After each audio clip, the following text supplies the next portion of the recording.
தென்மேற்கு பருவமழை தீவிரமடைந்த நிலையில் தேவிகுளம் தாலுகாவில் பேரிடர் முன்னெச்சரிக்கை திட்டங்களை குறித்து ஆலோசனை கூட்டம் நடைபெற்றது. தேவிகுளம் எம்எல்ஏ அட்வொகேட் ராஜா கூட்டத்தில் தலைமை வகித்தார்.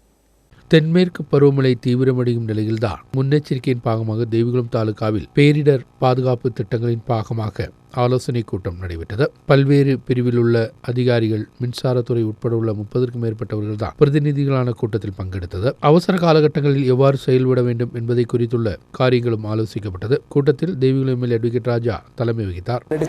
സ്ഥിരമായി ഉണ്ടാകുന്ന ഒരു പ്രദേശമാണ്.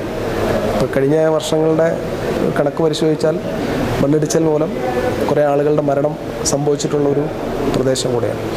അപ്പോൾ അങ്ങനെയൊക്കെ വരുമ്പോൾ ഈ മണ്ണിടിച്ചൽ ഉള്ള സ്ഥലങ്ങൾ കണ്ടെത്തുക, ഇങ്ങനെ ഡേഞ്ചറായിട്ടുള്ള ഒരു ഇതിൽ താമസിക്കുന്ന ആളുകളെ അവിടെ നിന്ന് മാറ്റി ക്യാമ്പിലേക്ക് മാറ്റുക. അപ്പോൾ ക്യാമ്പ് വില്ലേജ് അടിസ്ഥാനത്തിൽ ഓരോ സ്ഥലങ്ങളിലും ക്യാമ്പുകൾ കണ്ടെത്തിയിട്ടുണ്ട്. ദേവികുളത്ത് ഒരു എമർജൻസി റെസ്പോൺസ് ടീം ഇവിടെ നേരത്തെ തന്നെ താലൂക്ക് അടിസ്ഥാനത്തിൽ റെഡിയാക്കിയിട്ടുണ്ട്. കൺട്രോൾ റൂം തുറന്നിട്ടുണ്ട്. പിന്നെ അടിയന്തര ഘട്ടങ്ങളിൽ പ്രവർത്തിക്കേണ്ട ചില ആളുകളുണ്ട്. KCB ആയിരിക്കാം, അല്ലാതെ വകുപ്പുകളായിരിക്കാം. അവരോടെല്ലാം നിർദ്ദേശം നൽകിയിട്ടുണ്ട്.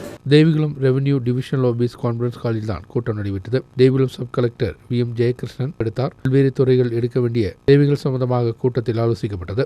கூடாது பல்வேறு காரியங்களும் கூட்டத்தில் ஆலோசிக்கப்பட்டது. தாலுகாவை மையமாக வைத்து கண்ட்ரோல் ரூம், எமர்ஜென்சி ரெஸ்பான்ஸ் டீமும் உருவாக்கப்பட்டுள்ளது.